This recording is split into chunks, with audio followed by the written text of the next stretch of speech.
The morning sun cast long shadows across the New Mexico territory as Thomas McKenna urged his horse up the rocky ridge overlooking his ranch. The year was 1878, and the land he called home remained as wild and unpredictable as the day he first arrived 15 years ago. Below him stretched thousands of acres of scrubland dotted with cattle, but his mind wasn't on the livestock that morning. Smoke rose from the direction of his southern pasture, and not the kind that came from campfires. McKenna had built his ranch through sheer determination and backbreaking work. At 42, his hands bore the calluses of a man who understood that survival in this territory meant being prepared for anything.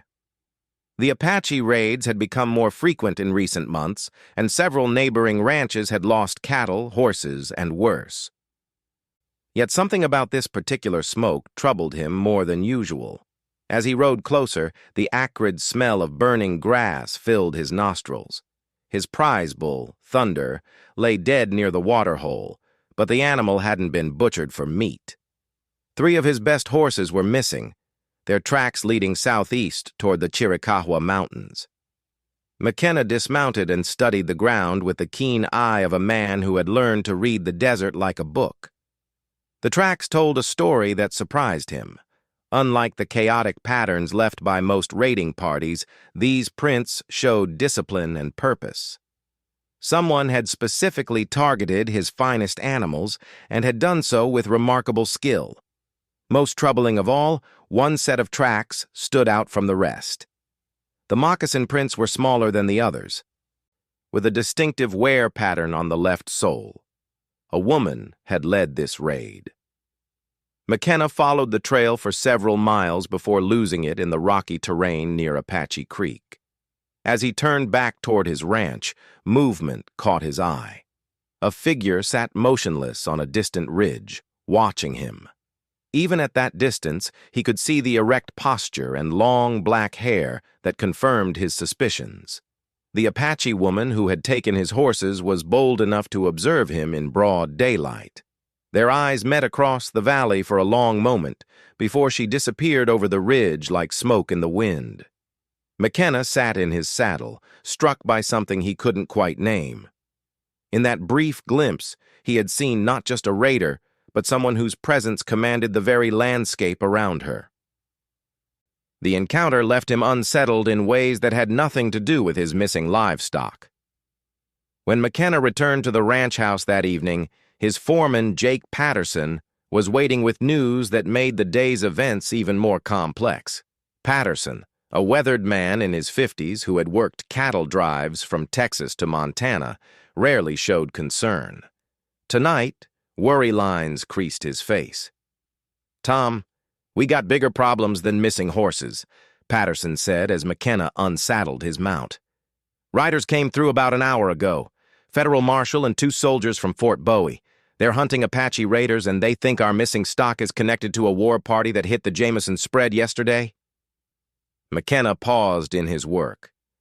The Jameson ranch lay 20 miles east, and if the same group had struck both spreads, it suggested a larger operation than he had initially thought.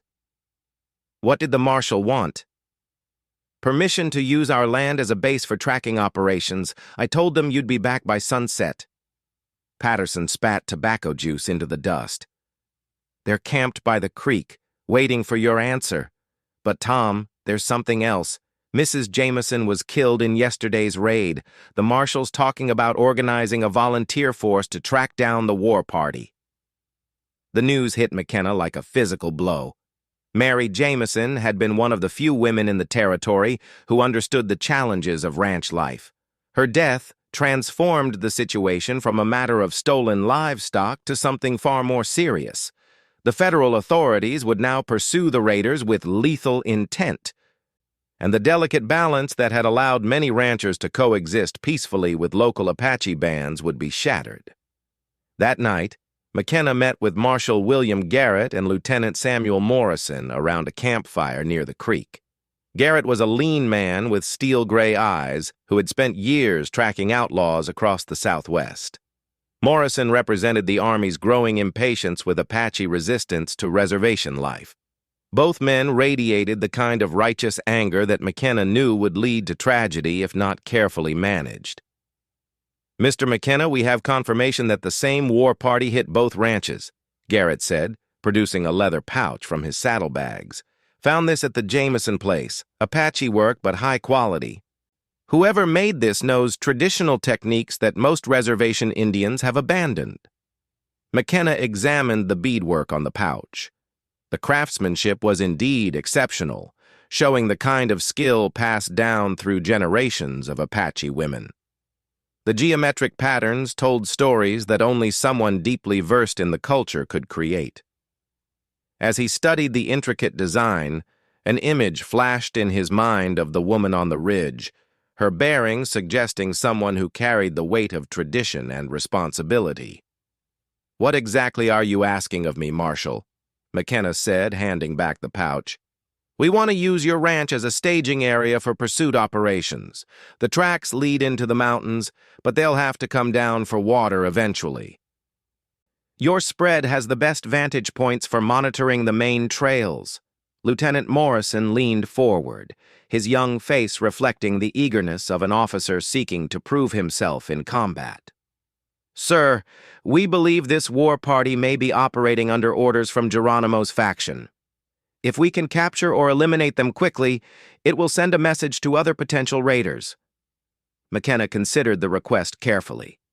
Allowing the federal forces to operate from his land would provide protection for his ranch, but it would also make him a target for retaliation. More troubling was his growing suspicion that the situation was more complex than it appeared. The disciplined nature of the raids, the precision of the targeting, and most of all, the image of the woman on the ridge suggested motivations beyond simple raiding. "I'll give you permission to use my land, but with conditions," McKenna said finally. "No shooting unless fired upon first, and if you encounter Apache civilians, especially women and children, you treat them with respect. This territory has seen enough bloodshed from misunderstandings." Marshal Garrett nodded agreement, but Morrison's expression showed less enthusiasm for such restrictions. "Mr. McKenna, with respect, these people have already demonstrated their hostility. Mrs. Jameson's death proves they're willing to kill innocent civilians." "Lieutenant, I've lived in this territory longer than you've been in the Army. I've learned that things aren't always what they appear to be. Until we know more about why these raids are happening, we proceed with caution." Over the next 3 days, McKenna worked alongside the federal forces while conducting his own investigation. The marshal's men established observation posts on the ridges overlooking the main water sources, while McKenna used his knowledge of local terrain to identify alternative routes the raiders might use. During this time, he began to notice details that the federal officers had missed. The raids were indeed systematic, but they weren't random violence. Someone had carefully studied the ranches, identifying the best livestock while avoiding unnecessary confrontation. At his own spread, the raiders had taken only what they needed and had killed his bull only when the animal refused to be moved. At the Jameson Ranch, the evidence suggested that Mary Jameson's death had been accidental, occurring when she surprised the raiders and was trampled by panicked horses. Most intriguingly, McKenna found evidence that the raiders had been watching the ranches for weeks before striking. Hidden observation posts in the hills showed signs of extended occupation, complete with carefully concealed fire pits and water storage. Someone had planned these operations with military precision, but the level of caution suggested a defensive rather than aggressive motivation. On the 4th morning of the search, McKenna rode alone to check his southern boundary fence. As he crested a small hill, he found her waiting for him. The Apache woman sat her horse with casual confidence about 50 yards away, her dark eyes studying him with the same intensity he had felt during their first encounter. This time, however, she made no move to flee.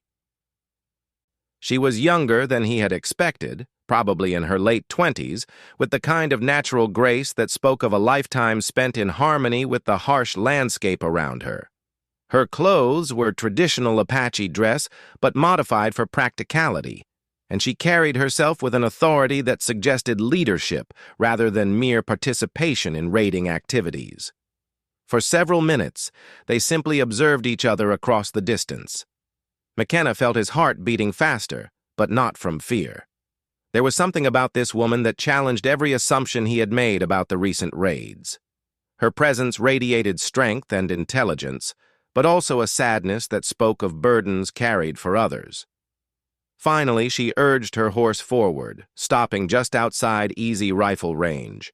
When she spoke, her English was careful but clear, with the slight accent that marked someone who had learned the language as a second tongue. "You are the rancher McKenna. You hunt with the blue soldiers, but you do not shoot at shadows like they do." "Why?" The directness of her question surprised him. McKenna had expected either hostility or silence, not this forthright inquiry about his motivations. "Because shooting at shadows never solved anything. My name is Thomas McKenna. What should I call you?" She considered his question for a long moment, as if weighing whether to trust him with something valuable. "I am called Ayana, daughter of Chief Nalnish. You have lost horses and a bull. I have come to speak of these things." The revelation that she was a chief's daughter explained much about her bearing and authority. It also raised the stakes of their conversation considerably. If Ayana was acting under her father's orders, the raids represented a coordinated effort by a significant Apache band. If she was acting independently, the situation was even more complex. "Speak then," McKenna said, dismounting from his horse to show peaceful intentions. "I'm listening." Ayana remained mounted, maintaining the tactical advantage of mobility. "Your soldiers seek to punish my people for taking what we need to survive. But they do not ask why we must take instead of trade, as our people did in the old days." "Then tell me why." "Because the White Eyes have broken every promise made to Chief Nalnish. They said our people could remain in our mountain homes if we kept peace. They said we could trade horses and goods for the things we needed. But the agent at the reservation steals the food meant for our children.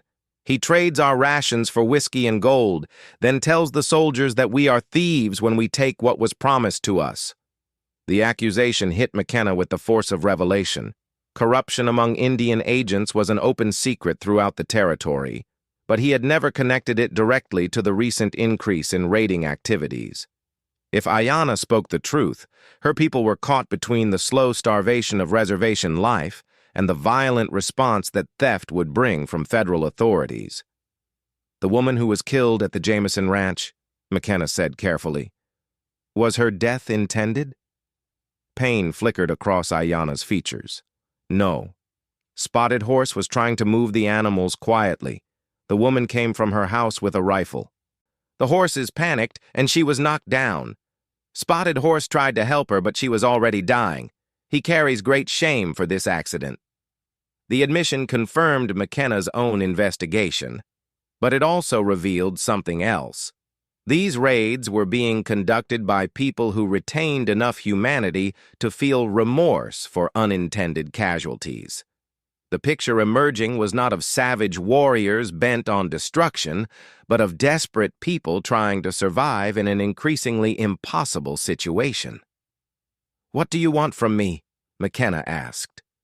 "The soldiers will follow our trail into the mountains. They will attack our camp and kill women and children to punish warriors for what we have done. This is their way." Ayana's voice carried the weariness of someone who had seen too much violence. "But you have influence with them. You could speak for a different path." "What different path?" "Meet with my father. Learn the truth of what has happened to our people. Then decide if we are the thieves and murderers your soldiers believe us to be." The proposal was dangerous on multiple levels. Meeting with Chief Nalnish without military escort could be seen as treasonous by federal authorities. It would certainly end any cooperation with Marshal Garrett and Lieutenant Morrison. But McKenna found himself considering the offer seriously, driven by a growing certainty that the standard military solution would solve nothing and create new problems. "When and where?" he asked. Surprise crossed Ayana's face, as if she hadn't expected him to agree so readily. Tomorrow, when the sun is highest, follow Apache Creek into the mountains until you reach the place where 3 stones stand like guardians. Come alone and bring no weapons that cannot be used for hunting. And if this is a trap? For the first time, Ayana smiled, transforming her serious expression into something that made McKenna's breath catch in his throat. Then you will die knowing that an Apache woman was cleverer than a white rancher. But I think you are not a man who fears such things, or you would not have survived in this land. As she turned her horse to leave, McKenna called out, Ayana, why trust me with this? She looked back over her shoulder, and in her dark eyes he saw something that struck him deeper than her earlier words. Because in your dreams, you have seen a woman like me, and in my dreams, I have seen a man like you. Sometimes the spirits speak to us of futures we must choose to make real. With those words, she rode away, leaving McKenna standing alone in the desert with his world fundamentally changed. The woman who had raided his ranch had somehow looked into his soul and found something he hadn't known was there. As he rode back to face the federal authorities, one thought echoed in his mind with startling clarity. Ayana was right. In his deepest dreams, he had indeed seen a woman like her. Strong, intelligent, uncompromising in her convictions, yet capable of touching something in him that no other person ever had. The recognition was both thrilling and terrifying, because it meant that everything he thought he knew about his life was about to change. That evening, as he sat with Marshal Garrett and Lieutenant Morrison around their campfire, McKenna made a decision that would alter the course of events for everyone involved. Instead of revealing his meeting with Ayana, he suggested a different approach to the Apache problem. Marshal, I've been thinking about what you said regarding Geronimo's influence on local bands. What if these raids aren't about warfare at all? What if they're about something else entirely? Garrett looked up from the map he was studying. Such as? Survival. I've lived in this territory long enough to see how the reservation system works, or doesn't work. If the Apache agents are corrupt, if promised supplies aren't reaching the people who need them, then raiding becomes a matter of necessity rather than choice. Lieutenant Morrison bristled at the suggestion. Mr. McKenna, are you implying that the United States government is somehow responsible for these attacks? I'm suggesting that if we want to stop the raiding, we need to address the reasons why it's happening. Killing a few warriors will just create martyrs and more violence. But if we can solve the underlying problems, we might achieve actual peace. The conversation continued late into the night, with McKenna carefully planting seeds of doubt about the military solution while avoiding any mention of his planned meeting with Chief Nalnish. By the time the federal officers retired to their bedrolls, he had succeeded in creating enough uncertainty to buy the time he needed. As McKenna lay under the stars that night, his thoughts kept returning to Ayana and her enigmatic final words. The idea that their meeting had been somehow predetermined, that their dreams had prepared them for this moment, should have seemed absurd to a practical man like himself. Instead, it felt like the most natural thing in the world. Tomorrow, he would ride into the mountains to meet with people who were considered enemies of his government and his way of life. He would risk his reputation, his safety, and possibly his life on the word of a woman he had spoken with for mere minutes. By any rational measure, he was making a tremendous mistake. But as he drifted off to sleep, Thomas McKenna knew with absolute certainty that he was about to make the most important decision of his life. Whatever happened in those mountains, whatever truths he discovered about the Apache raids, whatever consequences followed from his choice to trust Ayana, nothing would ever be the same again. The last thing he remembered before sleep took him was the image of her smile and the promise it carried of futures that could be chosen and made real through courage and understanding. In his dreams that night, He rode through landscapes he had never seen, beside a woman whose strength matched his own, toward horizons that promised both challenge and hope in equal measure. Dawn broke clear and cold as McKenna prepared for his journey into the Chiricahua Mountains. He told his foreman that he was riding the north boundary fence, a task that would legitimately keep him away from the ranch for most of the day. Marshal Garrett and Lieutenant Morrison were planning their own reconnaissance mission to the east, giving McKenna the opportunity he needed to slip away unnoticed. As he rode toward Apache Creek, McKenna found himself thinking about the risks he was taking. Meeting with Chief Nalnish without military escort violated every convention of territorial law. If discovered, he could face charges ranging from collaboration with hostiles to treason. Yet something deeper than logic drove him forward, a conviction that traditional approaches had failed and would continue to fail until someone took the chance to understand the human reality behind the conflict. The trail into the mountains followed ancient paths used by Apache people for countless generations. McKenna had ridden these routes before during hunting trips, but never with such awareness of their significance. Every twisted pine and weathered boulder seemed to hold stories of the people who had called this harsh landscape home long before the first white settlers arrived. The deeper he rode into Apache territory, the more he understood why they fought so desperately to remain here. The 3 guardian stones Ayanna had mentioned stood in a small meadow where Apache Creek formed a natural pool. The rocks were enormous granite monoliths that rose from the earth like ancient sentinels, their surfaces marked by centuries of wind and weather. Apache petroglyphs covered the lower portions of each stone, telling stories in symbols that McKenna could not read but somehow felt in his bones. Ayanna emerged from the trees on the far side of the meadow, but she was not alone. 3 Apache warriors accompanied her, their faces painted for what McKenna hoped was ceremony rather than war. The men remained at a distance while Ayanna rode forward to meet him, her expression serious, but not hostile.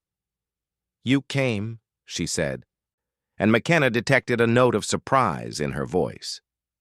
"Many white men speak of honor, but few risk anything to prove their words.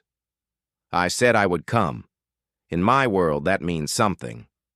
And in mine as well." Ayanna gestured toward a narrow trail that led deeper into the mountains. "My father waits at the sacred spring. The warriors will ride with us, but they will not interfere unless you prove to be treacherous." "And how would I prove to be treacherous?" "By reaching for weapons when peaceful words would serve better, by speaking lies when truth is needed, by showing disrespect for the sacred places of my people." Her dark eyes held his steadily. "These are the ways white men have proven treacherous in the past." The implicit challenge in her words stung because McKenna recognized their truth. The history of relations between his people and hers was written in broken treaties and betrayed trust. If he wanted something different, he would have to prove himself worthy of it through actions rather than words. The ride to the sacred spring took nearly 2 hours through increasingly rugged terrain. McKenna marveled at the skill with which Ayanna and the warriors navigated paths that seemed to exist only in their minds. They moved through the landscape with the kind of intimacy that came from generations of accumulated knowledge, reading signs in the arrangement of rocks and the growth patterns of vegetation that revealed the presence of water, game, and potential danger. Chief Nalnish waited in a grove of ancient oaks beside a spring that bubbled from deep within the mountain. He was a man in his 60s, with gray streaking his long black hair and lines etched deeply into his weathered face. But his eyes remained sharp and alert, and he carried himself with the dignity of someone who had never surrendered his sense of purpose, despite years of struggle against impossible odds. The chief wore traditional Apache clothing, but McKenna noticed details that spoke of adaptation to changing times. His moccasins showed repairs made with trade materials, and his rifle was a modern Winchester that had clearly seen careful maintenance. This was not a man trapped in the past, but someone trying to preserve his people's future in a rapidly changing world. "Welcome, McKenna," Chief Nalnish said in English that carried only a slight accent. "My daughter says you wish to understand why we take what we need rather than accept what is given to us. Sit, and I will tell you stories that your government does not want you to hear." They gathered around a small fire that one of the warriors had built in a ring of stones blackened by countless previous uses. McKenna accepted the position offered to him, recognizing the honor being extended to him as a guest in this sacred place. Ayanna sat across from him, translating occasionally when her father shifted into Apache for concepts that did not translate well into English. 3 summers ago, Chief Nalnish began, Agent Harrison came to our reservation with promises from Washington. He said our people would receive monthly supplies of flour, beef, and blankets. He said our children could attend the agency school to learn the white man's ways while still honoring Apache traditions. He said we could remain on our ancestral lands if we proved our commitment to peace. The chief paused to add wood to the fire, his movements deliberate and thoughtful. For 6 months, these promises were kept. Our people learned to supplement traditional foods with government rations. Some of the young men found work with the cattle ranchers, earning money to buy things our families needed. It seemed that perhaps the old prophecies were wrong, that white men and Apache could share this land without one destroying the other. "What changed?" McKenna asked, though he suspected he already knew the answer. Agent Harrison was replaced by Agent Crawford, a man who saw our people not as human beings with rights, but as obstacles to profit. The bitterness in Chief Nalnish's voice was carefully controlled, but unmistakable. Crawford began selling our rations to merchants in Tucson, keeping the money for himself. When our people complained of hunger, he told them they were ungrateful for the government's generosity. When children became sick from lack of food, he blamed their parents for not learning to live like white people. Ayanna spoke for the first time since they had sat down. "Last winter, 7 children died of illnesses that proper food would have prevented. Crawford told the soldiers at Fort Bowie that the deaths were caused by Apache resistance to civilized ways of living. He requested more troops to maintain order on the reservation." The picture emerging was even worse than McKenna had imagined. Systematic corruption was not only stealing from Apache families, but was also being used to justify increased military pressure on people who were essentially prisoners in their own homeland. The raids that had brought federal attention to the region were acts of desperation by parents watching their children starve. "Why haven't you reported Crawford's corruption to higher authorities?" McKenna asked. Chief Nalnish smiled sadly. "To whom should we report? Crawford's superiors receive written accounts of his success in managing the Apache. They see reports of peaceful conditions and efficient distribution of supplies. Who would believe the word of Indians against such documentation? Have you tried working through sympathetic white people, missionaries perhaps, or territorial officials? Most missionaries support the reservation system because they believe it will help them convert our people to Christianity. Territorial officials profit from the contracts Crawford arranges for supplies that never reach our families. The few white people who might listen to our concerns live too far away to witness what happens here." The conversation continued through the morning as Chief Nalnish detailed the systematic destruction of his people's attempts to adapt to the changing world. McKenna learned of Apache families who had tried to establish farms, only to have their crops confiscated by Crawford for supposed violations of reservation rules. He heard about young Apache men who had been jailed on fabricated charges after asking questions about missing supplies. Most heartbreaking of all, he learned about the school where Apache children were punished for speaking their native language and forbidden to practice traditional customs. "So you decided to take what was being stolen from you," McKenna said when the chief finished his account. Not immediately. First, we tried to work within the system your people created. We sent delegations to speak with Crawford. We wrote letters to territorial authorities. We even sent a representative to speak with officials in Washington. Chief Nalnish's expression grew hard. Crawford had our representative arrested for leaving the reservation without permission. He spent 3 months in the territorial prison before charges were dropped for lack of evidence.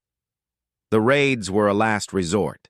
Yes, when children are dying and peaceful requests are ignored, a leader must choose between watching his people disappear or fighting to preserve them. We chose to fight, but not in the way our grandfathers fought. Instead of making war against all white people, we decided to take only what we needed to survive, and only from those who had enough to spare. The moral complexity of the situation struck McKenna with full force. By any legal standard, the Apache raids constituted theft and should be punished accordingly. But the moral reality was that the raids represented desperate attempts by parents to feed their children with resources that had been stolen from them by corrupt officials. The federal forces preparing to attack Chief Nalnish's band would be acting to protect a system that was slowly murdering innocent people through neglect and greed. "What do you want from me?" McKenna asked, echoing the question he had posed to Ayanna the previous day. "Help us find a way to tell our story to people who have the power to make changes. Crawford's corruption extends beyond our reservation. Other Apache bands, other tribes are suffering from similar problems. If honest men knew what was happening, perhaps they would demand justice. And if I can't find such people? If the system is too corrupt to reform?" Chief Nalnish exchanged a look with his daughter before answering. "Then we will continue to take what our families need to survive, and we will face whatever consequences come from that choice. But at least we will have tried to find a better way." The afternoon was spent in detailed discussions about potential solutions. McKenna learned about specific incidents of corruption that could be documented and verified. He gathered names of witnesses who might be willing to testify if they could be assured of protection from retaliation. Most importantly, he began to understand the cultural and spiritual dimensions of the conflict that went far beyond simple questions of law and order. For the Apache people, the land itself was sacred, imbued with the spirits of ancestors and the promise of future generations. The reservation system didn't just confine them geographically, it severed them from the spiritual foundations of their identity. When Crawford prevented them from visiting sacred sites or conducting traditional ceremonies, he was attacking the very core of their existence as a people. As the sun began to sink toward the western mountains, Chief Nalnish prepared to conclude their meeting. "McKenna, you have listened with respect and spoken with honesty. This gives me hope that not all white men have forgotten how to see beyond their own interests. But I must ask you a question that will determine what happens next. Ask. The soldiers who camp at your ranch seek to track us to this place and attack our families. Will you lead them here? Or will you find ways to protect the innocent people who depend on me for their survival?" The question cut to the heart of McKenna's dilemma. His agreement with Marshal Garrett required him to provide information about Apache activities in the region. Failing to report this meeting would constitute a betrayal of that agreement and could result in serious legal consequences. But leading federal forces to attack families whose only crime was trying to survive would violate every moral principle he held dear. "I won't lead them here," McKenna said without hesitation. "But I can't guarantee they won't find you through other means. The Marshal is experienced at tracking, and Lieutenant Morrison is eager to prove himself in combat. Then we will move our camp deeper into the mountains, to places where horses cannot easily follow." Chief Nalnish stood, signaling the end of their formal meeting. "But first, there is something else you must know." He gestured to Ayanna, who had remained largely silent during the afternoon's discussions. "My daughter is not only a skilled warrior and leader. She is also the keeper of our people's stories, the one who preserves the knowledge that connects us to our ancestors and guides us toward our future. In the old days, she would have married a strong Apache warrior and raised children to carry on our traditions. But these are not the old days. McKenna felt his pulse quicken as he sensed the direction of the chief's words. Ayanna has seen 27 winters, and she has refused all offers of marriage from Apache men. When I asked her why, she said the spirits had shown her dreams of a different future, one that would require her to walk between two worlds. I did not understand her meaning until yesterday, when she told me of her meeting with you. Ayanna spoke for the first time in hours, her voice steady but intense. In my dreams, I have seen myself standing beside a white man who understood that strength comes not from conquering others, but from protecting them. I have seen myself teaching Apache children while learning white children's ways. I have seen peace that comes not from surrender, but from mutual respect and understanding. The implications of her words sent shockwaves through McKenna's mind. She was describing a vision of interracial cooperation that transcended the usual patterns of conquest and subjugation. More personally, she was suggesting that their meeting had been part of a larger destiny that neither of them fully understood, but both were being called to embrace. And if I told you that I had dreams of a similar woman before we ever met? McKenna asked quietly. Chief Nalnish smiled for the first time that day. Then I would say that sometimes the spirits speak to both Apache and white people when they have important work to accomplish together. The ride back toward the 3 guardian stones took place in contemplative silence. McKenna's mind reeled with the implications of everything he had learned. The Apache raids were morally justified responses to systematic oppression. The federal solution would only perpetuate injustice while creating new cycles of violence. Most disturbing of all, he was falling in love with a woman whose world stood in fundamental opposition to his own. When they reached the meadow where the guardian stone stood, Ayanna dismissed the warriors with instructions to return to their families. For the first time since their initial encounter, she and McKenna were alone together. The isolation should have felt dangerous, given the tension surrounding them, but instead it felt like the most natural thing in the world. "What will you do now?" she asked as they sat beside the pool to rest their horses. "I'll try to find people who can document Crawford's corruption and bring pressure for his removal. I'll look for legal ways to address the problems your people face without resorting to violence." McKenna paused, knowing his next words would carry enormous weight. "And I'll try to protect your father's band from federal retaliation while those efforts are underway. You understand that helping us makes you an enemy of your own people? Some of my people.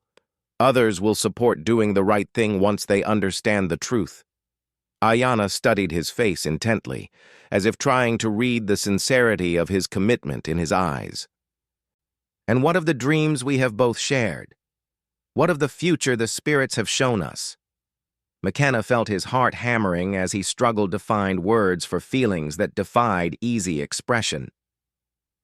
"I don't know what the future holds for either of us, but I know that meeting you has changed something fundamental in my life.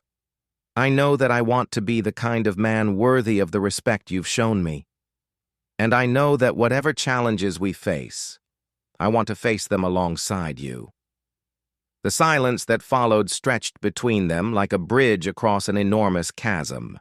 When Ayanna finally spoke, her words carried the weight of a decision that would transform both their lives.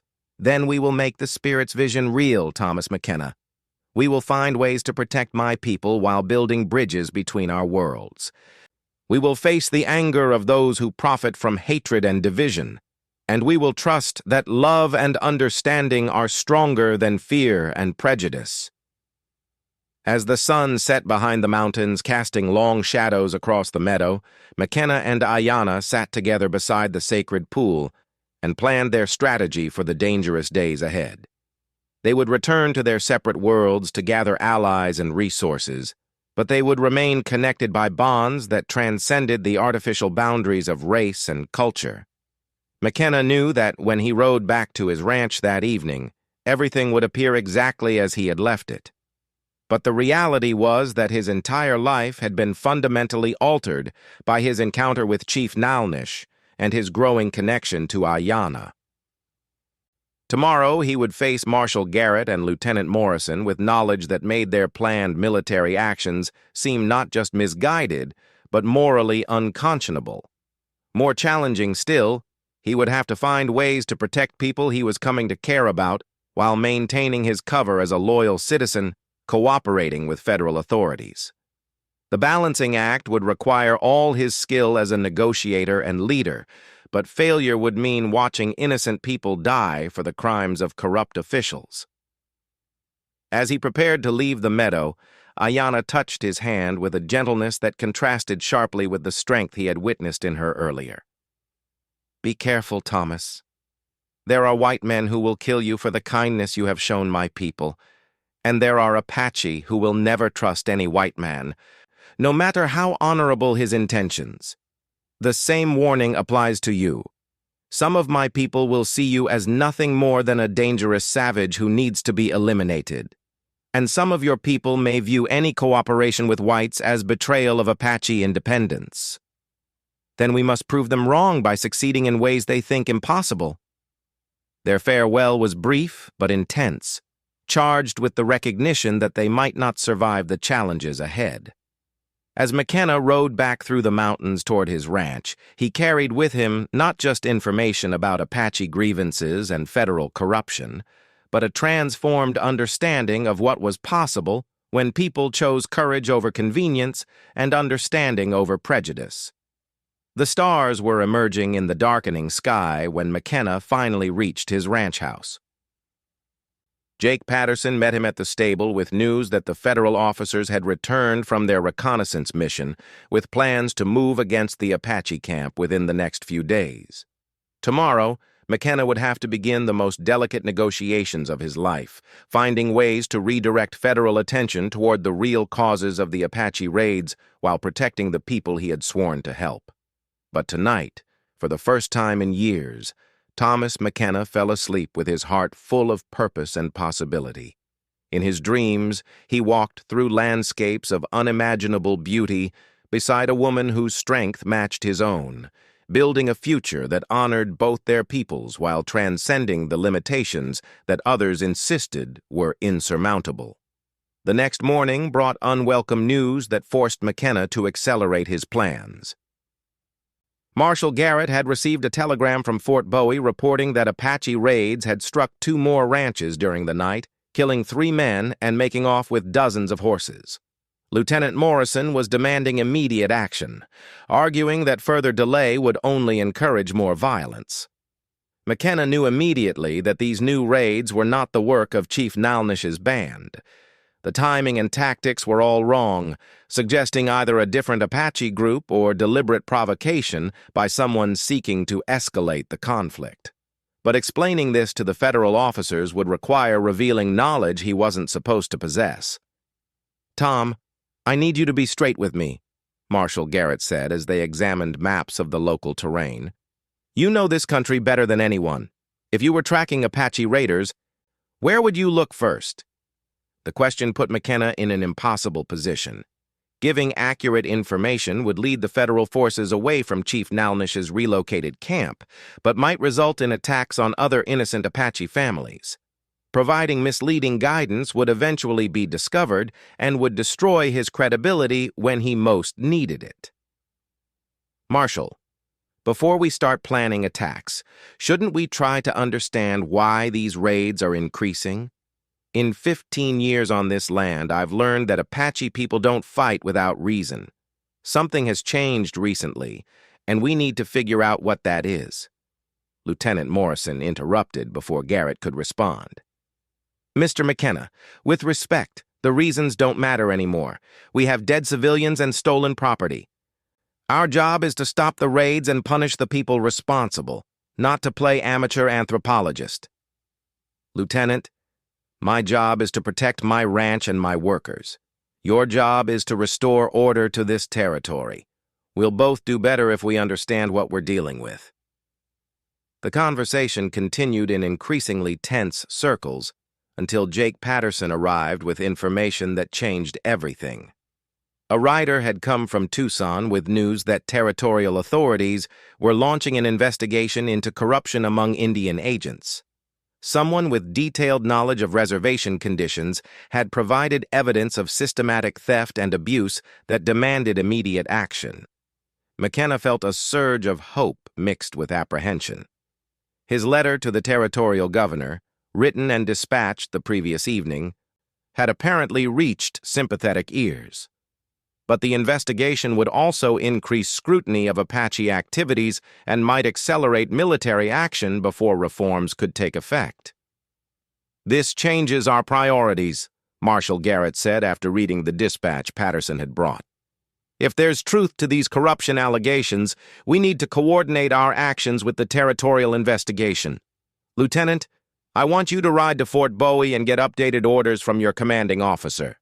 We may need to delay our Apache operations until the political situation clarifies." Morrison's frustration was evident, but he accepted his orders with military discipline. His departure gave McKenna breathing room to continue gathering evidence while protecting Chief Nalnish's people from immediate attack. However, it also meant working alone against whatever forces were behind the escalating raids. That afternoon, McKenna made a decision that would prove crucial to everything that followed. Instead of waiting for official investigations to proceed through bureaucratic channels, he decided to ride to the reservation and confront Agent Crawford directly. If he could gather first-hand evidence of corruption, it would strengthen the territorial investigation and provide legal justification for addressing Apache grievances. The reservation headquarters consisted of a cluster of adobe buildings surrounded by a wooden stockade that gave the entire complex the appearance of a prison. Crawford's office occupied the largest building, its interior furnished with items that seemed far too expensive for a government employee's salary. The agent himself was a small, sharp-featured man whose nervous energy suggested someone constantly looking over his shoulder for threats. "Mr. McKenna, this is an unexpected visit," Crawford said, offering a handshake that McKenna noted was damp with perspiration. "I hope you're not here about cattle straying onto reservation land. I've told the Apache families repeatedly that they're not allowed to keep livestock that doesn't belong to them. Actually, I'm here about the recent raids. Marshal Garrett asked me to gather information about conditions on the reservation that might explain why some Apache families have turned to stealing." Crawford's expression shifted from nervousness to calculating cunning. "Mr. McKenna, I appreciate your civic spirit, but I don't think you understand how dangerous it is to suggest that the government bears any responsibility for Apache lawlessness. People in Washington don't like to hear that their policies aren't working perfectly." The threat was barely concealed, but it also confirmed McKenna's suspicions about Crawford's awareness of his own wrongdoing. An honest agent would have welcomed the opportunity to demonstrate the success of federal policies. Only someone with something to hide would try to discourage scrutiny. "I'm just trying to understand the situation. Can you show me your supply records for the past few months? It would help to know whether food shortages might be driving people to desperation." "Those records are confidential government documents. I can't share them with civilians without proper authorization." Crawford moved to position himself between McKenna and the filing cabinets that lined his office walls. "Perhaps you should discuss your concerns with Marshal Garrett or the territorial authorities. I'm sure they'll be very interested in examining those records themselves. The territorial governor has launched an investigation into Indian agent practices throughout the Southwest. I imagine inspectors will be here soon to conduct a complete audit of your operations." The color drained from Crawford's face, confirming that news of the investigation had not yet reached him. His response revealed the depth of his corruption and the desperation it had bred. "Mr. McKenna, I think there may be some misunderstanding about my administration of this reservation. Perhaps we could discuss this matter privately. away from official scrutiny that might complicate things unnecessarily. The attempted bribe was exactly what McKenna had hoped to provoke. Crawford's willingness to negotiate revealed his guilt while providing evidence that could be reported to territorial authorities. However, it also made McKenna a target for people with much to lose from exposure of their crimes.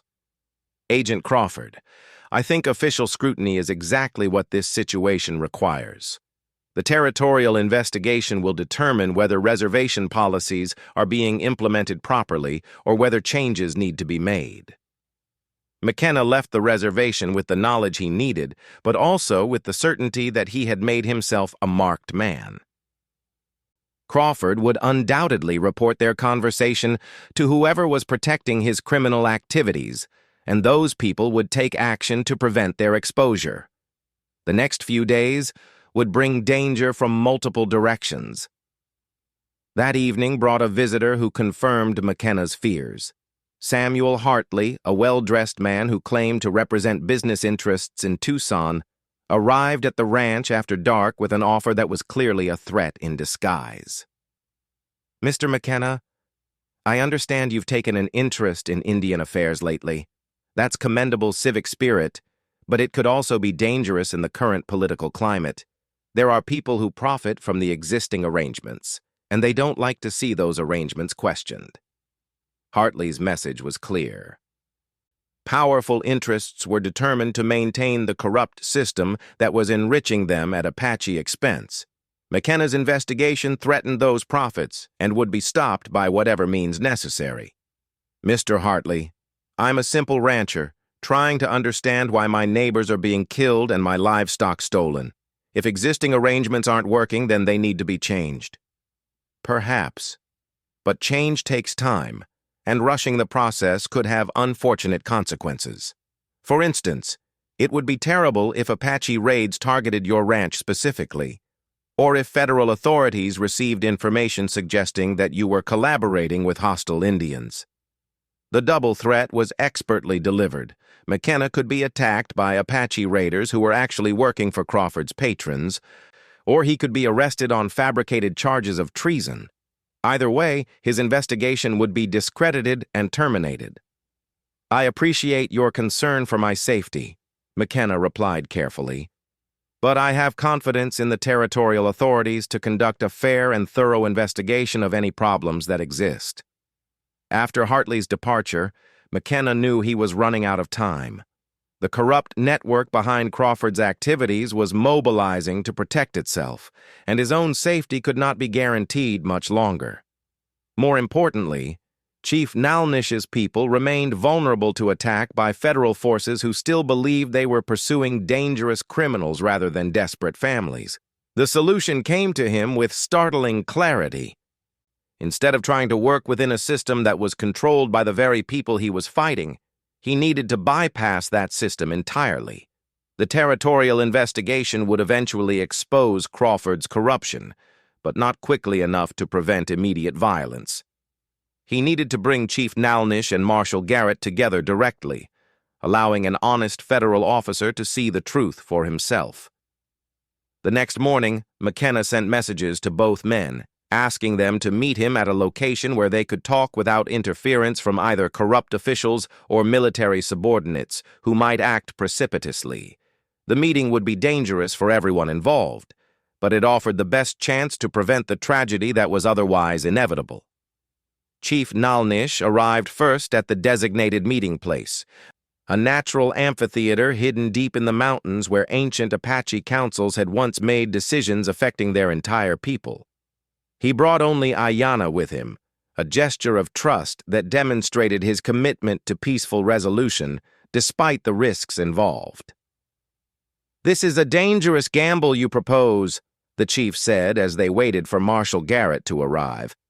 "If your marshal proves to be like other government men, we may not leave this place alive." "If he proves to be like other government men, then we'll all have learned something important about the chances for justice in this territory," McKenna replied. "But I've watched Garrett work, and I believe he's an honest man trapped in a dishonest system. When Marshal Garrett arrived, his surprise at finding Apache leaders waiting for him was evident.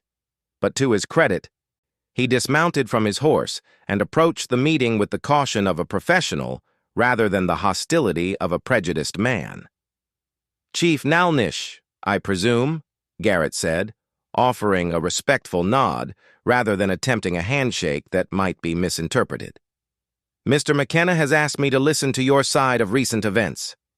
I'm willing to do that, but I want your word that this meeting will remain peaceful." "You have my word, Marshal. We seek justice, not violence." What followed was 3 hours of the most honest conversation about Apache-white relations that any of them had ever experienced. Chief Nalnish presented detailed evidence of Crawford's corruption, including specific dates when rations had been diverted and names of witnesses who could verify his claims. He explained the impossible situation facing Apache families and the careful planning that had gone into raids designed to minimize violence while obtaining necessary supplies. Marshal Garrett listened with growing anger as he realized the extent to which he had been manipulated by corrupt officials. His experience in law enforcement had taught him to recognize truth when he heard it, and everything Chief Nalnish told him rang true in ways that official reports never had. "Chief, if even half of what you're telling me is accurate, then my men and I have been preparing to attack victims rather than criminals," Garrett said when the Apache leader finished his account. "But how do I verify these claims before someone gets killed?" "Ride to the reservation with me," Chief Nalnish proposed. "Speak with Apache families directly. Examine Crawford's supply warehouses. See for yourself whether the evidence supports the stories you've been told." The proposal was unprecedented.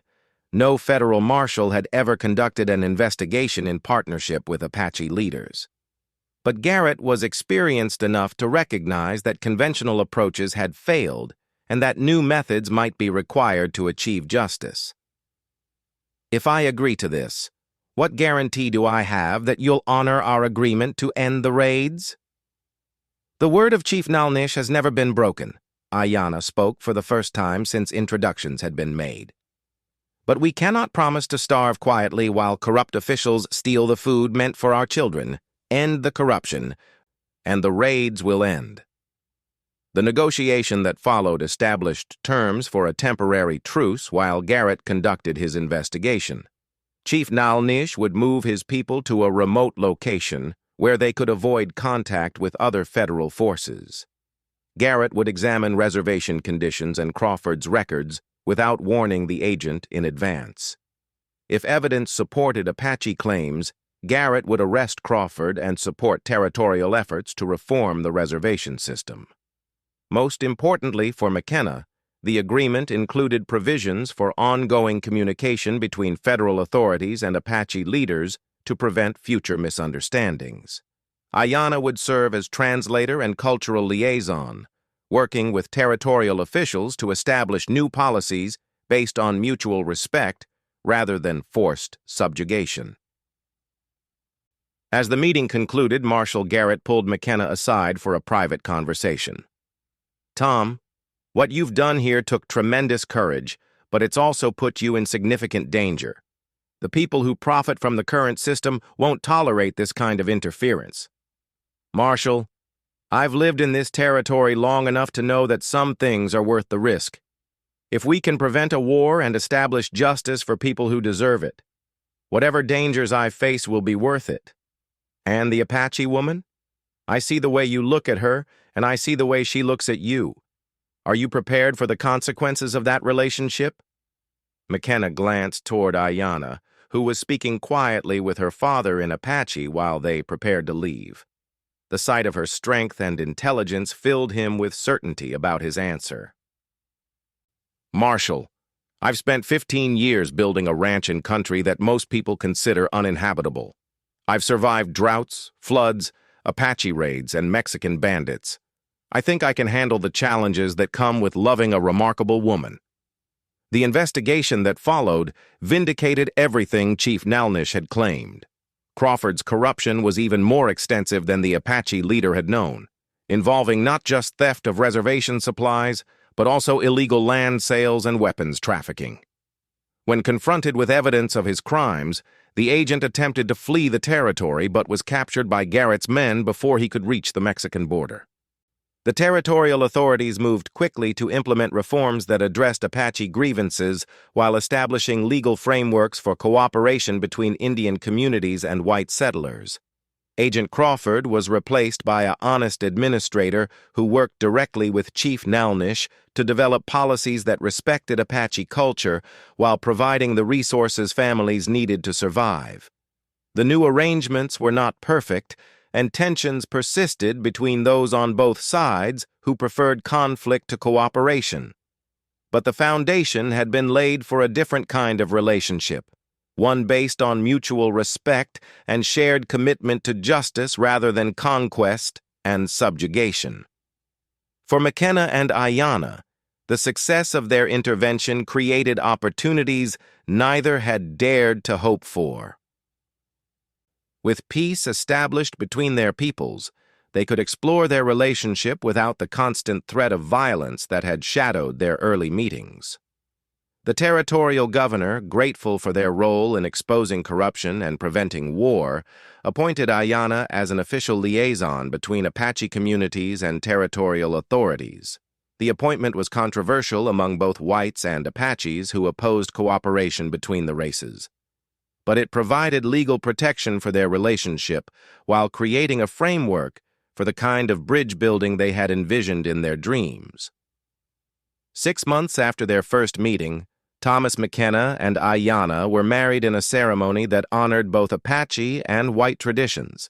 Chief Nalnish performed the Apache portions of the ritual, while a sympathetic minister from Tucson handled the legal requirements. The wedding took place at the sacred spring where McKenna had first met with Apache leaders, symbolizing the transformation of a place of negotiation into a site of personal and cultural union. The marriage was more than a personal commitment between two people who had found love across cultural boundaries.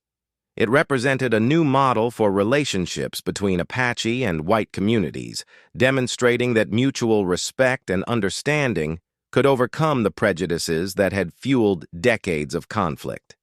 Not everyone approved of the union. Some whites viewed McKenna as a traitor to his race, while some Apaches considered Ayanna's marriage a betrayal of traditional ways.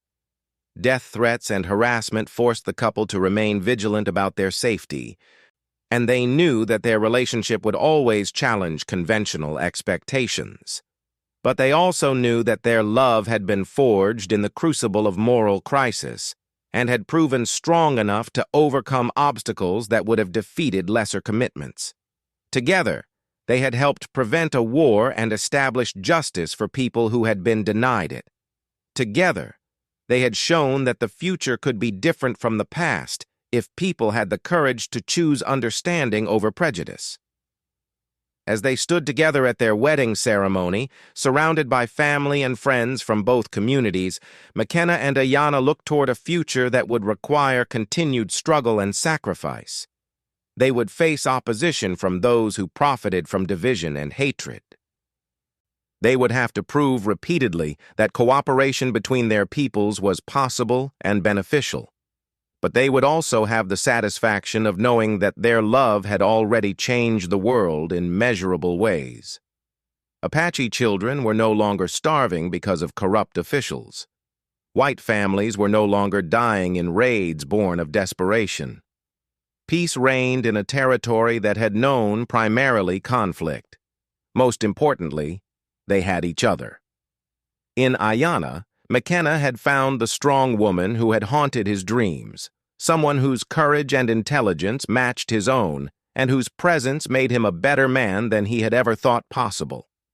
In Thomas, Ayanna had found the white man her visions had promised, someone who understood that true strength came from protecting others rather than dominating them. As the sun set behind the mountains on their wedding day, painting the sky in shades of gold and crimson that reflected the beauty of the harsh land they both loved, Thomas McKenna and Ayanna looked toward a horizon that promised both challenges and possibilities in equal measure. They had chosen to make real the future their dreams had shown them, and whatever difficulties lay ahead, they would face them together.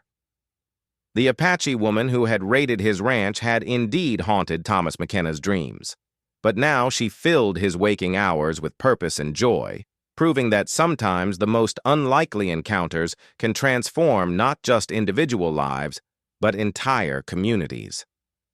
Their love story would be remembered in both Apache oral traditions and territorial histories as proof that understanding and respect could triumph over prejudice and fear, creating possibilities that neither people could achieve alone. In the years that followed, their ranch became a place where Apache and white families gathered for celebrations and councils, where children of both cultures learned from each other, and where the dreams of peace their ancestors had shared slowly became reality. The woman who had once taken his horses had given him something far more valuable, a love that bridged two worlds and a future built on hope rather than fear.